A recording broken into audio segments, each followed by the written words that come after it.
আদালত প্রাঙ্গণে ককটেল বিস্ফোরণের মামলায় নূরজাহান নুরীর মা হাফসা আক্তার পুতুলকে জামিন দেননি আপিল বিভাগ।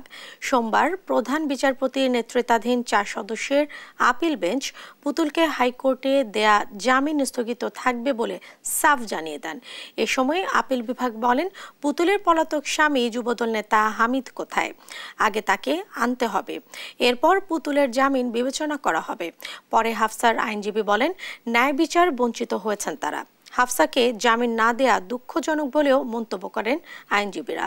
20 নভেম্বর ঢাকা জজ কোর্টে এই ককটেল হামলার ঘটনা ঘটে। পরবর্তীতে 26 নভেম্বর হাফসাকে গ্রেফতার করে পুলিশ।